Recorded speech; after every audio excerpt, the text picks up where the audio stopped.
வீற்றிருக்கும் முருகப்பெருமானின் பொற்பாத கமலங்களையும் என் அன்னை வாராயின் தாழ் பணிந்தும் என் குருநாதரை வணங்கியும் 12 ராசிக்கும் இந்த மார்ச் மாதம் கோள்களின் கோச்சார நகர்வால் நடைபெறவிருக்கும் பலன்களை துல்லியமான பதிவுகளாக 12 பதிவுகளாக காணவிருக்கிறோம். இந்த மாதம் பார்த்தீங்கன்னா கோள்களின் கோச்சார நிலையை, ஏன்னா நமக்கு மார்ச் மாதம் என்பதனால சூரியன் 2 ராசிகளை பயணிப்பார்.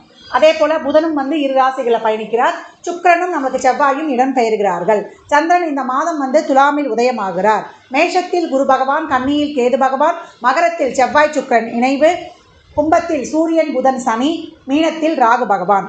இந்த மாதம் நமக்கு புதன் பகவான் மாத ஆரம்பத்தில் 7ஆம் தேதி கும்பத்திலிருந்து மீனத்திற்கும், அவரே 26ஆம் தேதி மீனத்திலிருந்து மேஷத்திற்கும் பயிற்சி ஆகிறார். சுக்கிர பகவான் இந்த மாதம் 7ஆம் தேதி மகரத்திலிருந்து கும்பத்திற்கும், செவ்வாய் பகவான் இந்த மாதம் 15ஆம் தேதி மகரத்திலிருந்து கும்பத்திற்கும் பயிற்சி ஆகிறாங்க. சூரியன் இந்த மாதம் 16ஆம் தேதி அவர் மீனத்திற்கு பயிற்சி ஆகிறார். இந்த கோள்களின் கோச்சார நகர்வால் 12 ராசிகளும் சந்திக்கக்கூடிய சிறப்பான பலன்களையும் சாதகமற்ற சூழலையும் தெளிவாக அறியலாம். அது மட்டும் இல்லை, இந்த காலகட்டம் கால சக்கரத்தின் லாபஸ்தானத்தில் ஒரு 5 கிரக கூட்டணி இருக்கும். இந்த 5 கிரக கூட்டணியால் 12 ராசிகளுக்கும் எந்தெந்த ராசிகளுக்கு அது பாசிட்டிவாக செயல்பட போகுது, எந்தெந்த ராசிகள் கொஞ்சம் அதிக கவனத்துடன் விழிப்புணர்வுடன் இருக்கணும் என்பதெல்லாம் இந்த பதிவுகளில் தெளிவாக கூறப்பட்டிருக்கு.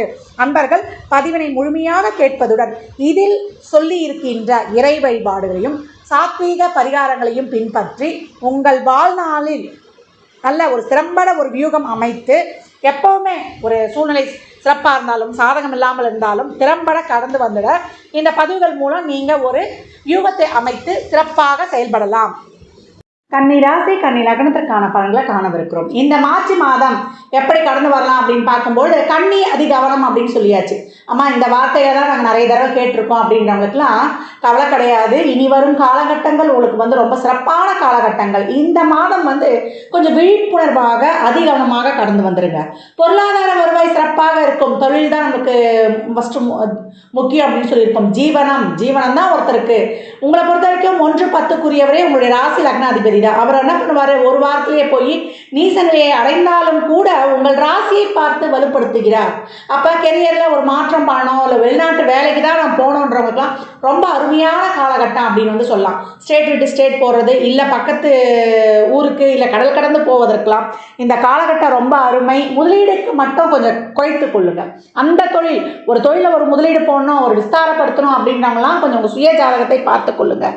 அறிவு சார்ந்த தொழிலில் இப்போ நீங்கள் உங்களுடைய அறிவை யூஸ் பண்ணி செய்யக்கூடிய தொழில்கள்லாம், இல்லை ஒரு கமிஷன் பேஸில் செய்யக்கூடிய தொழில்கள்லாம் இப்போ ரொம்ப அருமையாகவே இருக்கும். ஏற்றுமதி இறக்குமதி சார்ந்த தொழில்கள்லாம் ரொம்ப நல்லாவே உங்களுக்கு பெனிஃபிட் கொடுக்கும் அப்படின்னு சொல்லலாம். ஆரம்பத்தில் உங்களுடைய 2-9 5ஆம் இடத்துல இருப்பார். மணி ஃப்ளோ நல்லா இருக்கும். உங்களுடைய தேவைகளை, உங்களுடைய செலவுகளை திட்டமிட்டு செய்யும்பொழுது உங்களுக்கு ஒரு 2 ரூபா மிச்சம் முடிக்கலாம் அப்படின்னு சொல்லலாம். கடன் வாங்கிறது, அதே போல் ஜாமீன் கையெழுத்து, குடும்ப உறவுகளே ஒரு குடுக்கல் வாங்கல், இதெல்லாம் அதிகவனம் தேவை அப்படின்னு சொல்லியாச்சு. புதுசாக ஒரு தொழிலை நம்ம ட்ரை பண்ணுறோம், நமக்கு அறியாத தெரியாத தொழில்கள், அதில் மட்டும் கொஞ்சம் கவனமாக இருந்துடணும். தொழிலில் ஒரு கண்டிப்பான ஒரு மாற்றம் உண்டு அப்படின்னு சொல்லியாச்சு. அதை நீங்கள் ஒரு பிரான்ச் மாற்றுறதோ, இல்லை வெளியூர் மாற்றுறதோ, இந்த மாற்றங்களுக்காக நீங்கள் தாராளமாக முயற்சி பண்ணுங்கள். ஒரு ஃபஸ்ட் அட்டம்ப்ட்லேயே கிடைக்குமா அப்படின்லாம் எதிர்பார்க்க முடியாது. உழைப்பு இந்த காலகட்டம் அதிகமாக தேவைப்படுகிறது அப்படின்னு சொல்லியாச்சு. உங்கள் பேச்சை யாரும் கேட்கல, நான் சொன்னால் அது ஒரு பெரிய இதுவாகவே எடுத்துக்கலாம் அப்படின்றவங்களுக்கு இந்த காலகட்டம் சொல்லுப்பா உங்கள் கருத்தையும் கேட்கலாம் அப்படின்னு கேட்கக்கூடிய காலங்களாக இருக்கும் அப்படின்னு சொல்லலாம். குடும்பங்களில் சுப நிகழ்வு, சுப பேச்சுவார்த்தைகள், அதற்கான ஒரு விரயங்கள், குடும்ப நபர்களின் தேவைகளை பார்த்து பூர்த்தி செய்வது. இது வரைக்கும் உடல் நலனில் ஒரு சிலருக்கு ஒரு சில குறைபாடுகள் ஏற்பட்டிருந்ததுனாலும் அதற்கான ஒரு மருத்துவத்தின் மூலம் ஒரு தீர்வு கிடைக்கிறது இந்த காலகட்டம் இருக்கும். அதே போல் உடல் ஆரோக்கியத்தில் கவனமாக இருக்கணும். ஏன்னா 6ஆம் இடத்துல பார்த்தீங்கன்னா சூரியன் புதன் சனிலாம் வந்துடுவாங்க. ஒரு உஷ்ண சம்மந்தப்பட்ட நோய், இல்லை நரம்பு சம்மந்தப்பட்ட நோய், இல்லை ஒரு தோல் சம்மந்தப்பட்ட நோயை ஒரு சிலருக்குலாம் கொஞ்சம் கவனமாக இருக்கணும். அந்த வம்சாவளி வரக்கூடிய ஒரு சில நோய்கள்லாம் ஒரு சிலருக்கு வரக்கூடிய வாய்ப்பு இருக்குது. அதெல்லாம் கொஞ்சம் கவனமாக பார்த்து கொள்ளணும். அதுபோல் அஜீரண கோளாறு, அதே போல் ஒரு சிலருக்குலாம் அந்த ஸ்பைனல் கார்டு வலி, பேக் பெயின் கண்டிப்பாக அந்த வண்டி ஓட்டுறவங்கலாம் கொஞ்சம் கவனமாக இருக்கணும். அதேமாதிரி கார் பயணங்கள்லேயும் கொஞ்சம் கவனமாக இருக்கணும். இரவு நேர பயணங்களை தவிர்த்து கொள்ளணும். அத்தியாவசியம் இந்த சீட் பெல்ட் இல்லாமல் போகக்கூடாது. அதேமாதிரி ஹெல்மெட் இல்லாமல் இந்த காலகட்டம் போகக்கூடாது. அதுலேயும் கொஞ்சம் கவனமாகணும். அதுக்கப்புறம் லிஃப்ட்டு இந்த எஸ்கலேட்டர்லாம் கொஞ்சம் கவனம் தேவைன்னு சொல்லியாச்சு. ஒரு சிலர்லாம் வந்து ஃபுட்டுலாம் எனக்கு வந்து ஜீரணமாகலாம் செய்யலை, அந்த வயதில் மூத்தவங்க நேரத்துக்கு டைமுக்கு சாப்பிட்டு அந்த கண்ட்ரோலாக எடுத்துகிட்டு வந்துடணும் அப்படின்னு வந்து சொல்லலாம். மாணவர்களுக்கு இந்த காலகட்டம் படிப்பில் வந்து இன்னும் எஃபர்ட் போட்டு உங்களுடைய அறிவுத்திறமையை வளர்த்து கொள்ளுங்க. புதன் நீசமான கூட சூரியன் வந்து சேர்ந்துருவார். இன்னும் டீப்பாக படித்து இன்னும் அதை வந்து ஒரு ஆழமாக நம்ம படித்து அறிந்து கொள்ளும்பொழுது அது மறக்காது. அதனால் இந்த காலகட்டம் வெளிநாட்டு கல்வி, அதற்கான ஒரு லோன், இதெல்லாமே ரொம்ப சிறப்பாக இருக்கும். ஒரு காம்படிட்டிவ் எக்ஸாமோ இல்லை அரசுத்துறை எக்ஸாம்னா உங்களோட உழைப்பு இங்கே கூடுதலாக தேவைப்படுகிறது அப்படின்னு சொல்லியாச்சு. பெண்களுக்கு இந்த காலகட்டம் வந்து மாற்றங்களை எதிர்பார்த்து காத்திருங்கள் அப்படின்னு சொல்லியாச்சு. நினைச்சது ஒன்று நடந்தது ஒன்று அப்படின்னு சொல்லுவோம் இல்லையா? அதனால் எது நடந்தாலும் நம்ம நல்லதுக்கு என்ற எண்ணத்தை எடுத்துகிட்டு வந்துருங்க. எதை நினைத்தும் நீங்கள் குழம்பக்கூடாது. ஒரு பயம், ஒரு படபடப்பு, ஒரு சிடுசிடுப்பு இதெல்லாமே இருந்துமே. ஏன்னா லக்னாதிபதியுடன் ராகு இருந்தாலே அந்த இடத்துல ஒரு பிரச்சனை, நம்ம எதிர்பார்த்தது அங்கே ஒரு ஏமாற்றத்தை தரக்கூடியது அப்படின்னு வந்து சொல்லியாச்சு. ஒரு தந்தை வழி உறவுகள்லையோ இல்லை நம்ம நண்பர்கள் மூலியமோ இல்லை வெளியில் சம்பந்தம் இல்லாத ஒரு அந்நிய மொழி பேசுபவராலேயோ ஒரு ஏமாற்றம் நிச்சயம் உண்டு அப்படின்னு சொல்லியாச்சு. அதனால் எதிர்பார்ப்பு வைக்காதீங்க. எல்லோரிடமும் மூன்றாவது நபரிடம் நம்ம கொஞ்சம் உஷாராகவே இருக்கணும். யாருடைய குடும்பத்திலையும் போய் நம்ம பஞ்சாயம் பண்ணக்கூடாது. மற்றவங்க குடும்பத்தில் இருக்கவங்கள நம்ம குடும்பத்தில் வந்து பஞ்சாயம் பண்ணக்கூடாது அப்படின்னு வந்து சொல்லியாச்சு. அதனால் இந்த காலகட்டம் வந்து அனைவரிடமே கொஞ்சம் கவனமாக இருக்கணும் அப்படின்னு வந்து சொல்லியாச்சு. சகோதர சகோதரிகள் உறவுகளாகட்டும் மாத பிற்பகுதியில் அதை விட்டு கொடுத்து சென்றுடணும். இந்த காலகட்டம் ஒரு தந்தை வழி உறவுகளுடன் ஒரு நம்ம பேசுகிறோம், இப்போ ஒரு பங்காளி பிரச்சனை, ஒரு சொத்து பிரச்சனை, இதெல்லாம் வந்து இப்போ கேட்கலாம் அப்படின்றதெல்லாம் இந்த காலகட்டம் வைத்து கொள்ளக்கூடாது அப்படின்னு வந்து சொல்லியாச்சு. சமாளிக்கக்கூடிய ஆற்றலை வந்து 6 இருக்கக்கூடிய சனி கொடுத்தாலுமே நம்ம வந்து இப்போ கவனமாக கலந்து வந்துடணும். இப்போ ஒரு தந்தையின் உடல்நிலையும் சரி, இப்போ ஒரு உச்சிதமான காலம் கிடையாது. இப்போ எல்லாத்தையும் பேசி முடிவு பண்ணலான்றதுக்கு இது சிறப்பான காலகட்டம் இல்லை. கொஞ்சம் வந்து நமக்கு இனி வரும் காலகட்டங்கள் நமக்கு நல்லாவே இருக்கும். பிரச்சனை ஒரு இடத்துல வந்து ஒரு நமக்கு சாதகம் இல்லாமல் சூழல்னா இந்த மாதம் கொஞ்சம் கவனமாக கடந்து வந்துடணும். அதே போல் திருமணம் சார்ந்த விஷயங்களை ரொம்ப உன்னிப்பாக முடிவெடுக்கணும் அப்படின்னு சொல்லியாச்சு. என்னம்மா இங்கே அந்த உன்னிப்புன்றது வந்து அண்டர்லைன் பண்ணிக்கோங்க. திருமணம் என்பதே இரு ஜாதக கூட்டு விளைவு. இப்போ நம்மளுக்கு இதே உங்கள் பிறப்பு ஜாதகத்திலையும் ராகு கேது இருந்தால் தயவு செய்து திருமண முயற்சியை மேற்கொள்ளாதீங்க. இந்த ராகு கேது சென்ற பிறகு நீங்கள் பண்ணுங்கள். இல்லை அவங்க எதிர்த்தரப்புக்கும் அந்த இடத்துல அந்த கிரகங்கள் இருந்துச்சுன்னா ஒரு பெரிய மன அழுத்தத்தை, ஒரு தழும்பை இந்த சர்ப கிரகங்கள் உருவாக்கும். அப்போ எதிர்த்தரப்புக்கு ஜாதகம் நல்லா இருக்குது, அவங்களுக்கு குருபலன் இருக்குது, அவங்க சேஃபர் ஜோனு அப்படின்னும் பொழுது இது 2 மாட்டு வண்டி கதை மாதிரி. 2 மாடம் ஒன்றா போகும்போது தான் அந்த வண்டி வந்து சேஃபாக போகும். ஒரு மாடு மக்கார் பண்ணி ஒரு மாடு மக்கார் பண்ணலாம், ஏதோ கொஞ்சம் அப்படியே அட்ஜஸ்ட் பண்ணி போகும். 2மே போக முடியலன்னா அந்த வண்டி நகருமா? இந்த வாழ்க்கை என்ற ஓடம் வந்து அப்படியே வண்டின்றது அப்படியே முடங்கி உட்கார்ந்துரும். அதனால் இந்த காலகட்டம் திருமணம் சார்ந்த விஷயம் உங்கள் பிறப்பு ஜாதகத்திலேயே ராகு கேது இருந்தால் கவனம். நீங்களே கூட இப்போ திருமணம் சார்ந்த விஷயங்களில் ஒரு சேஃபாக ஒரு இதுவாக வந்து ஒரு தெளிவான முடிவே எடுக்க முடியாது. அதுக்கு தான் சொல்கிறது, நம்ம இனி வரும் காலகட்டங்களில் குரு பயிற்சிக்கு அப்புறம்லாம் உங்களுக்கு சிறப்பான ஒரு ராசியை பார்க்கக்கூடிய அந்த ஒரு அனுகிரகம்லாம் கிடைக்கும். அப்போ உங்களுக்கு ஒரு தெளிவான ஒரு குழம்பின குட்டையில் இப்போ மீன் பிடிக்கிற கதையாக இருக்கும். குழம்பிய குட்டையில் நமக்கு ஒன்றுமே தெரியாது. அந்த தண்ணி நமக்கு தெளிந்தவுடன் எது எது எங்கெங்கே இருக்குது, இது கல்லா, இது சிப்பியா, அதுக்குள்ளே இருக்க முத்தா இல்லை மீனான்றதெல்லாம் தெளிவாக தெரியும் இல்லையா? தெளிந்த நீரில் அந்த மாதிரி கண்டுபிடிச்சலாம். இப்போ புதன் பையன் உட்காந்துருக்கிறாரு, மீனத்தில் உட்காந்துருக்காரு. அங்கேயே ஏற்கனவே ஒரு 2 மீன்கள் ஒரு குழப்பறதுக்குன்னே இருக்குது. அப்போ ஆகும் எக்ஸ்ட்ரா வந்தால் அப்போ அந்த குழப்பம் எப்படி இருக்கும்? இங்கே ராசினாலும் இந்த மாதம் போய் உட்காந்து இந்த மாதம் முழுவதுமே நீச நிலையில் மாத்திர நீசத்தன்மையை அடைஞ்சிருவார். அப்போ நம்மளுக்கே ஒரு குழப்பமாக இருக்கும். அதனால் ஏதாவது ஒரு குழப்பமாக இருக்குது, இந்த செயல் செய்ய முடியல அப்படின்றவங்களாம் நம்முடைய வெல்விஷர், நம்முடைய குடும்ப உறுப்பினர்களின் ஆலோசனையை இந்த காலகட்டம் கேட்டுக்கொள்வது அவசியம். தொழில் சார்ந்த விஷயங்களில் மேலதிகாரி உடன் பணிபுரிபவர்கள் இவர்களெல்லாம் கொஞ்சம் அனுசரித்து சென்றுடுங்க. வெளியூர் வேலை வாய்ப்புக்கு ரொம்ப சிறப்பு. இல்லைம்மா நார்மலாக இருக்குது நல்லா இருக்குன்னா அப்படியே கடந்து வந்துடுங்க. வயதில் மூத்தவங்க இந்த காலகட்டம் வந்து ஒரு ஆன்மீக பயணம், ஒரு நம்மளுக்கு ஒரு தெய்வ வழிபாடு இதெல்லாம் செய்யுங்க. உடல் ஆரோக்கியத்தில் கூடுதல் கவனம். ஒரு மாஸ்டர் ஹெல்த் செக்அப் பண்ணுவது சிறப்பு. ஒரு சின்ன உடலோபாதை மாத்திரை போட்டால் சரியாயிடும் அப்படின்னு மெடிக்கலில் வாங்கிலாம் அந்த காலகட்டம் போடக்கூடாது. ஒரு சின்ன உடலோபாதையாக ஒரு செக் பண்ணி ஒரு 100 ரூபாயில் செலவாக குடிச்சு போய் அது வந்து ஒரு 10,000 ரூபாய்க்கு செலவு வச்சிடும். அதனால் உடல் ஆரோக்கியத்தில் கவனம். உங்கள் அறிவு சார்ந்து உங்களுடைய அனுபவத்தால் நீங்கள் ஏதாவது ஒரு கமிஷன் பேஸ் அந்த மாதிரி தொழில் செய்யுங்க. முதலீடு செய்வது இந்த காலகட்டம் உச்சிதம் கிடையாது. ஒன்று பொருள் ஒன்று விற்று ஒன்று வாங்குறது, அதாவது இடம் அதாவது நம்ம சொல்லுவோம் இல்லையா, ஒரு சொத்து இருக்குங்க, சொத்து விற்று இன்னொரு சொத்து வாங்குகிறோம் அப்படின்னு இல்லையா, அந்த மாதிரி வாங்குவதற்கெலாம் இந்த காலகட்டம் ரொம்ப சிறப்பாகவே இருக்கும் அப்படின்னு வந்து சொல்லலாம். கன்னிராசியை பொறுத்த வரைக்கும் இந்த மாதம் தடைகளை தாண்டி ஜெயிக்கக்கூடிய மாதம். புதிய முயற்சிகளையோ இல்லை ரொம்ப வந்து இந்த மாதம் வந்து ஆகா ஓஹோ நடக்கும் எதிர்பார்ப்புகள் வைத்து கொள்ளாதீங்க. ரொம்ப கவனமாக கடந்து வந்துடுங்க. அது பண விஷயமாக இருக்கட்டும், உறவுகள் விஷயமாக இருக்கட்டும், கணவன் மனைவி இந்த காலகட்டம் அதிகப்படியாக விட்டு கொடுக்கணும். பெரிய எதிர்பார்ப்பு வைத்து கொள்ளாதீர்கள். அதுதான் உங்களுக்கு ரொம்ப சிறப்பாக சொல்லிடுவேன். எதிர்பார்ப்புகள் வைக்கும்பொழுது நம்மளால் ஏமாற்றத்தை தாங்கிக் கொள்ள முடியாது. ஒரு மாற்றம் நிச்சயம் உண்டு. நம்ம என்ன மாற்றம், அது வந்து தொழில் மாற்றமா, இல்லை இடமாற்றமா, ஊர் மாற்றமா, ஏதாவது ஒரு வகையில் மாற்றம் நிச்சயம் இருக்கும். அனைத்து உறவுகள்கிட்டமே கொஞ்சம் அலாட்டாக கடந்து வருவது ரொம்ப சிறப்பு. குழந்தைகள் நலன் சார்ந்த விஷயங்கள் எல்லாத்துக்குமே வந்து ரொம்ப எஃபர்ட் போட்டு அதை வந்து சாதிக்கக்கூடிய மாதமாக இருக்குது. அதனால் ஒரு சிலருக்கு குழந்தைகளுக்கான ஒரு செலவு நிச்சயம் உண்டு. அது வந்து மருத்துவ செலவா இல்லை அவர்களுடைய படிப்பு செலவா என்பது அவங்களுடைய வயது வித்தியாசத்தையும் அவங்களுடைய சுயஜாதகம் இருக்குல்லையே. ஆக மொத்தத்தில் குழந்தைகள் விஷயத்தில் ஒரு பொறுமையாக, குழந்தைகள் விஷயம் இல்லாமல் குடும்ப விஷயங்கள்லேயே கொஞ்சம் பொறுமை நிதானத்தை கடைப்பிடித்து நம்ம வந்து முடிவுகளை எடுக்கணும். செலவுகள் வந்து கட்டுக்கடக்காக இருந்தாலும் நம்ம வந்து ஒரு வரமுறையோடு செயல்படும் போது ரொம்ப சிறப்பாக இருக்கும். தசாபதி சிறப்பு இல்லைன்னா உங்களுக்கே வந்து தாக்கம் இருக்கும். இல்லை குடும்ப உறவுகளாக நம்ம அங்கே வந்து பாதிக்கப்படுவோம் என்பதையும் சுட்டி காட்டுகிறது. லக்னத்தில் இருக்கக்கூடிய கேது ஒரு புகை மூட்டை மாதிரி எதையுமே செய்ய முடியாமல் ஒரு குழப்பத்திலேயே வைக்கும்.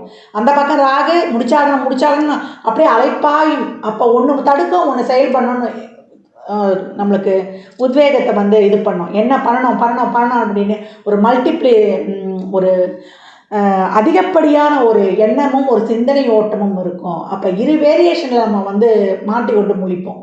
அதனால் இந்த காலகட்டம் அனைத்து விஷயங்கள்லையுமே அதி விழிப்புடன் கவனத்துடன் கடந்து வந்துருங்க. இல்லை நார்மல் லைஃபை லீடானாலே அது இறைவனுக்கு பெரிய கருணை. ஒரு கடன் அதிகமாக வாங்காமையோ இல்லை உடல் ஆரோக்கியத்திலேயோ நல்லபடியாக கடந்து வந்தாலே பெரிய விஷயம் அப்படின்னு வந்து சொல்லலாம். உறவுகள்கிட்டெல்லாம் ஒரு புன்முறவுகளோடு கடந்து வந்துடுங்க. எதையுமே வந்து பெருசாக அங்கலாய்த்து கொள்ளாதீங்க. சம்மந்தமே இல்லாமல் ஒரு இடத்துல வந்து நம்ம வந்து ஒரு அசிங்கமோ ஒரு அவமானமோ படுறோன்னா நம்மளுடைய கர்மா கழியுது என்று எடுத்துக்கொள்ளும் போது தான் நம்ம லாவகமாக கையாண்டு இந்த காலகட்டங்களை கடக்க முடியும். இனி வரும் காலங்கள் உங்களுக்கான காலம் அப்படின்னு நான் சொல்லியிருக்கிறேன்.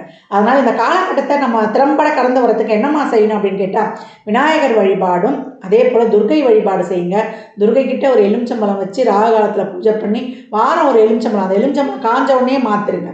அதே போல் விநாயகருக்கு ஏதாவது ஒரு முக்கியமான ஒரு காரியம் முடிக்கணுமா, இந்த மாதம் நான் செய்தே ஆகணும் அப்படின்னீங்கன்னா 21 சுற்றி ஒரு சதரகா விட்டு அந்த காரியத்துக்கு செல்லும்பொழுது உங்களுக்கு சிறப்பாகவே இருக்கும். முடிஞ்சால் அருகம்புல் மாலையும் போடுங்க. வெளி காரியங்களுக்கு போகும்பொழுது திருநீற்று பச்சைன்னு இருக்கும். உங்களுக்கு அந்த காது வலிக்கு கூட அந்த சாரை எடுத்து ஊற்றுவாங்க.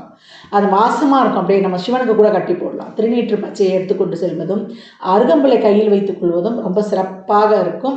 முடியும் போதெல்லாம் பெருமாள் வழிபாடு பண்ணுங்கள். ரொம்ப உடம்பு முடியலம்மா, உடல்நிலைக்காக நாங்கள் வந்து மருத்துவம் சாப்பிட்டு கொண்டிருக்கோம், குணமாக மாட்டுது, என்னம்மா பண்ணுறது அப்படின்றவங்களாம் தன்வந்திரி பகவானுக்கு ஒரு வேண்டுதலை வச்சுட்டு அந்த மருந்தை உட்கொள்ளும் பொழுது, இல்லை அந்த தன்வந்திரி காயத்ரியை சொல்லும் பொழுது ஓம் நமோ பகவதே வாசுதேவாயன்னு ஆரம்பிக்கும்.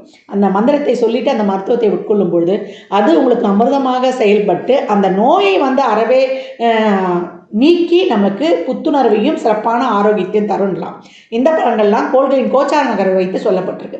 உங்கள் சுய ஜாதகத்தில் இப்போ என்ன தசாபுதி நடக்குது, அது எதற்காக உங்களுக்கு ஊக்கப்படுத்துது, அது திருமணம், குழந்தை பாக்கியத்திற்கா இல்லை பொருளாதார முன்னேற்றத்திற்கா என்பதெல்லாம் உங்கள் சுய ஜாதகத்தை ஆய்வு செய்வதன் மூலம் மட்டும்தான் நாம் தெள்ள தெளிவாக அறிந்து கொள்ள முடியும். சாத்வீக பரிகாரமாக ஏழை எளியவருக்கு வறியவருக்கு உங்களால் முயன்ற உதவிகளை தாராளமாக செய்யுங்க. எவ்வளோக்கு எவ்வளோ உங்களுடைய இந்த இயன்றவரை இந்த தானங்கள் செய்யணுமா, அது அன்னதானமாக்கலாம், வஸ்திர தானமாக்கலாம், இல்லை செருப்பு, கொடை, பெட்ஷீட் எதை வேண்டுமானாலும் தாராளமாக செய்யுங்க.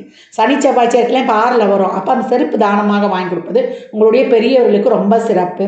ரொம்ப படிக்கிற பசங்களாம் எனக்கு மண்டையிலேயே ஏற மாட்டுது, எனக்கு எஃபர்ட்டே போட முடியல அப்படின்றவங்கலாம் புதன்கிழமை தோறும் ஹயகிரிவரை வழிபடுவதுடன் பச்சத்திரியில் ஒரு நெய் தீபம் ஏற்றி வழிபட்டே வாங்க. உங்களுடைய படிப்பும் உங்களுடைய புத்தி கூர்மையும் இன்னும் அதிகரித்து காணப்படும் அப்படின்னு சொல்லலாம். அனைத்திற்குமான முயற்சிகளை மேற்கொள்ளுங்க, ஊக்கமுடன் உழைங்க, பொறுமை நிதானத்தை கடைபிடித்து விழிப்புணர்வுடன் இருக்கும் பொழுது கண்ணிக்கு கனிவான காலமேன்னே சொல்லிடலாம். இந்த மாதம் 12 ராசிக்காரர்களும் வழிபடக்கூடிய சிறப்பான வழிபாடுகள் 2 வழிபாடுகள் இருக்குது. ஒன்று மகா சிவராத்திரி, 2வது பங்குனி உத்திரம். இந்த 2 நாட்களில் முதல்ல வரக்கூடியது மகா சிவராத்திரி. அது மார்ச் 8ஆம் தேதி வெள்ளிக்கிழமை, மாசி 25. இந்த மகா சிவராத்திரி அன்று நம்ம சிவபெருமானை வழிபடுவதுடன் நம்முடைய குலதெய்வ கோயிலுக்கு சென்று வழிபடும் பொழுது நம்ம குலத்தை வாழ வைக்கும். குலதெய்வம்னு சொல்லும்பொழுது 2 குலதெய்வத்தை வழங்கணும். என்னம்மா 2 குலதெய்வம் அப்படின்னு கேட்குறவங்களுக்கு தாயுடைய குலதெய்வத்தையும் தந்தையுடைய குலதெய்வத்தையும் வணங்கணும். நம்ம பெரும்பாலும் தந்தையுடைய குலதெய்வத்தை தான் வணங்குவோம். தாய் வழி குலதெய்வத்தையும் வணங்கணும். தாய் வழி குலதெய்வம் நம்மளுக்கு சிறப்பான சுப நிகழ்ச்சிகள் எல்லாம் நடத்தி கொடுக்கும். அதில் இருக்கக்கூடிய தடைகளை நீக்கி கொடுக்கும். தந்தை வழி குலதெய்வம் நம்முடைய குலத்தை வாழ வைக்கும் அப்படின்னு சொல்லலாம். அதே போல் பங்குனி உத்திரம் 25ஆம் தேதி திங்கட்கிழமை அன்னைக்கு வருது. இதை முதல் நாளே கூட பங்குனி ஞாயிற்றுக்கிழமையே கூட ஆரம்பிச்சிருது. 2 பட்டு வரா மாதிரி இருக்கும். பெரும்பாலும் 25ஆம் தேதி தான் சொல்லுவாங்க. நம்ம 24ஆம் தேதி 2 நாள் தெய்வத்தை கும்பிட்றதுனால ஒன்றும் இங்கே நம்மளுக்கு தப்பு வர போகிறதில்ல. அதனால் பங்குனி உத்திரம் அன்று நமக்கு வாய்ப்பு இருப்பவர்கள் வேலைக்கெலாம் போகிறோம் அப்படின்றவங்க நம்ம ஞாயிற்றுக்கிழமையை கூட வழிபட்டுக்கலாம். அதே போல் பங்குனி உத்திரம் அன்று நம்ம முருகர் வழிபாடு பண்ணுவது ரொம்ப சிறப்பு. பெரும்பாலும் அம்மன் கோயில்லையும் ரொம்ப விசேஷம் நடைபெறும். எல்லா ஆலயங்களிலுமே சிறப்பான நிகழ்வுகள், அதே போல் திருமண வைபவங்களும் நடைபெறும். பங்குனி உத்திரம் முருகனுக்கு தான் ரொம்ப உகந்ததாக நம்ம வழிபடுவோம். எல்லா தெய்வ ஆலயங்களிலுமே சிறப்பான வழிபாடு நடைபெறும். அன்று வள்ளி தேவியானையுடன் இருக்கக்கூடிய முருகப்பெருமானை பன்னீர் ரோஜா மாலை சாற்றி வழிபடும் பொழுதும், அதே போல் வெட்டிவேர் மாலை சாற்றலாம், எலுமிச்சம்பழ மாலை சாற்றலாம். வெற்றிவேர் மாலை போடும்போது நமக்கு வெற்றி கொடுக்கும். எலுமிச்சங்கனி போடும்பொழுது அதுவும் வெற்றிக்கனி. நமக்கு தொழில் தடையெல்லாம் நீக்கி கண்திருஷ்டி நீக்கி நமக்கு சிறப்பான பலன்களை தரும் அப்படின்னு சொல்லலாம். இந்த பன்னீர் ரோஜா மாலை போட்டு நம்ம ஒரு பால் அபிஷேகம், பன்னீர் அபிஷேகம், இளநெய் அபிஷேகம்லாம் பண்ணும்பொழுது நம்மளுக்குள்ளே இருக்கிற அந்த கோபம், நம்மளுக்கு இருக்கக்கூடிய நம்ம அந்த ஆக்ரோஷம் இதெல்லாம் நீங்கி நம்மளே ஒரு சாந்த சொருபி ஆகிடுவோம். திருமண தடைகள் நீங்கும். முதல்ல இந்த பங்குனி உத்திரம் தெய்வீக திருமணங்கள் நடைபெறக்கூடிய காலகட்டம் அப்படின்னு சொல்லலாம். அதே போல் ஒரு சில கோயிலில் திருமணங்கள் நடைபெறாது. தம்பதி சமேதராக இருக்கக்கூடிய, அதனால தான் நான் சொன்ன வள்ளி தேவியானையுடன் இருக்கக்கூடிய முருகப்பெருமானை நல்லா பன்னீர் ரோஜா மாலை வாங்கி போட்டு வழிபடும்பொழுது விரைவில் திருமணம் கைகூடும். திருமணத்தில் இருக்கக்கூடிய தடைகள் நீங்கும். அன்றைய தினம் ஷட்கோண விளக்கு ஏற்றி வழிபடலாம். சாராவண பவன் அந்த ஷட்கோண ஸ்டார் கோலம் போடுவோம் இல்லையா, அதை சாராவண பவன் எழுதி நடுவில் ஓம் எழுதி நம்ம 7மே நெய் தீபங்களாக ஏற்றலாம். இல்லை அந்தளவுக்கு வசதி இல்லைன்றவங்க இல்லை 6 தீபத்தை நல்லெண்ணெய் தீபமாகவும் நடுவில் வைக்கக்கூடிய தீபத்தை சுத்தமான நெய் தீபத்தினால் ஏற்றும்பொழுது ராகுக்கேது இந்த இணைச்சோன்னா அந்த புள்ளிகளை ராசி கட்டத்தில் ராகுக்கேதுகளை இணைக்கும் பொழுது நமக்கு இந்த ஸ்டார் வடிவில் தான் வரும் ஷட்கோணத்தில். அதனால் இந்த காலகட்டம் முருகனுக்கு ஷட்கோண தீபம் ஏற்றி வழிபடும் பொழுதும் அவரை எளிமையாக எப்படி வேண்டுமானால் அன்று காலையிலிருந்து நம்ம முருகப்பெருமான் படத்தை தொடச்சிட்டு, இல்லை வேல் இருந்தால் வேலுக்கும் நம்ம வழிபாடு செய்யலாம். அதே போல் கோயிலில் நிறைய முருகனுக்கு பால் குடம் எடுப்பாங்க. அதே போல் நிறைய நீர்மோர், அதே போல் பாயசம், அன்னதானம் இதெல்லாம் செய்யும்போது பௌர்ணமியும் உடன் வந்துடும். அப்போ பௌர்ணமியும் பங்குனி உத்திரமும் 2 ஒன்றா சேர்ந்து வந்துடும். அப்படி வர்ற நாட்களில் நம்ம நிறைய தான தர்மங்கள், இறை வழிபாடுகள், இறைவனுக்கு என்ற பொருட்களை நம்ம நெய்வேத்தியம் வைத்து வழிபடும் பொழுது பெரியவர்கிட்ட நிறைய ஆசி வாங்கணும். இந்த பண்டிகை நாட்களில், விரத நாட்கள்லாம் நம்ம நிறைய தான தர்மம் பண்ணணும். ஏழை எளியவருக்கு வறியவருக்கு பண்ணும்பொழுது நம்முடைய கர்மாக்கள் விரைவாக குறைக்கப்படும். அப்போ பங்குனி உத்திரத்தில் இறைவனை வழிபடும்போது சீக்கிரம் திருமண பாக்கியம் கிடைக்கும், திருமண தடை நீங்கும், கணவன் மனைவி ஒற்றுமை கூடும். அதே போல் ரொம்ப சிறப்பான இனிய இல்லறம் தம்பதியருடைய அந்யோன்ய சிறக்கும் அப்படின்னு சொல்லலாம். என்ன சொல்கிறது, கணவன் மனைவி ஒரு குடும்பத்தில் ஒற்றுமையாக இருக்கும்பொழுது தான் அந்த குடும்பமே ரொம்ப சீரும் சிறப்பமாக இருக்கும். அந்த குழந்தைகளையும் ஒரு பெரிய சிறப்பாக பேணி வளர்க்க முடியும். கணவன் மனைவி ஒற்றுமை இல்லைன்னா முதல்ல பாதிக்கக்கூடியது அந்த பிள்ளைகள் தான். அதாவது பிள்ளைகள் நல்லா இருக்கணும், பிள்ளைகள் சிறப்பாக இருக்கணும்னா முதல்ல கணவன் மனைவி அவங்க எதிரில் முதல்ல சண்டை போட்டுக்கிறதே ஃபஸ்ட்டு தவிர்க்கணும். அவங்களுக்கு தெரியக்கூடாது நம்ம சண்டை போட்டிருக்கோம் அப்படின்னு. ஏன்னா நம்ம ஒற்றுமை இல்லைன்னா பிள்ளைங்களை நம்ம ஒரு சிறப்பான வழிநடத்தி கண்டித்து வழி நடத்த முடியாது. ஏன்னா இப்போ இருக்கிறதே கலிகாலம் சொல்லியாச்சு. அதனால் ஒரே ஒரு விஷயம் நம்ம என்னென்னா, இந்த தலைமுறையில் பிள்ளைங்களுக்கு பயப்படுற சந்ததியை நம்ம தான், பெற்றவர்களுக்கு பயந்த தலைமுறையினரும் நம்ம தலைமுறையர் தான் அப்படின்னு பெருமையாக சொல்லிக்கோ. அதாவது பெருமையாக சொல்கிறதா, பெற்றவர்களுக்கு பயந்தோன்றது சொல்லிக்கலாம். பிள்ளைகளுக்கு ஏன் பயப்படுறேன்னா நம்மளோட புத்திசாலி ஆகிட்டாங்க, அவங்க சிந்தனைலாம் வேறு மாதிரி சென்று கொண்டிருக்குது. நம்ம என்ன தான் சொல்லி வளர்த்தாலுமே உலக நடைமுறையும் அதாவது கணினிமயமான உலகத்தில் நம்ம ராகுவின் தாக்கம் அதிகமாக இருக்குது இல்லையா? அதனால் ஒரு மாய முகமூடிய போலியை தான் நம்புகிறாங்க. உண்மையை நம்புவது தாமதமாக தான் நடக்குது. அதனால் போலி எளிதாக ஜெயிக்கிறது அப்படின்னு சொல்லலாம். இந்த நிலையிலிருந்துலாம் நம்ம மீண்டு வருவதற்கு தான் இறை வழிபாடுகளையும் நேர்மறை சிந்தனைகளையும் நம்ம எப்போ வைத்துக்கொள்ளணும். பெரியவர்கள்கிட்ட மனம் கோணாமல் நடந்து அவருடைய ஆசைகளை பெற்று தான் ஒவ்வொரு வழிபாடும் பண்ணும்போது அந்த வழிபாடுகளை நமக்கு பூர்ணமாக பலன் தந்து பலன்களை நிறைவாக பெற்றுக்கொள்ளலாம். ஜாதகம் பார்க்க விரும்பும் நண்பர்கள் இந்த எண்ணிற்கு ஒரு மெசேஜ் செய்யுங்க. தங்களுக்கான விவரங்கள் அளிக்கப்படும். அப்பாயின்மெண்ட் பெற்றுக்கொள்ளலாம். ஜாதகம் சிறந்த முறையில் கணித்து பார்த்து தரப்படும். நியூமராலஜி படி பிறந்த குழந்தைகளுக்கு பெயர் வைத்து தரப்படும். தொழிற்சாலை நிறுவனங்களுக்கும் பெயர் வைத்து கொள்ளலாம். வாஸ்து பார்த்து தரப்படும். வாஸ்துப்படி வீடு கட்ட பிளான்கள் போட்டு தரப்படும். சுப முகூர்த்த நாட்கள் குறித்து தரப்படும். அவரவர் சேவைக்குண்டான கட்டணத்தை செலுத்தி சிறப்பான சேவைகளை பெற்று வாழ்வை வளமாக்கிக் கொள்ளலாம். மற்றும் ஒரு சிறப்பான பதிவில் சந்திக்கும் வரை தங்களிடமிருந்து விடைபெற்றுக் கொள்வது ஆதித்ய சொர்ணலட்சுமி. வாழ்க.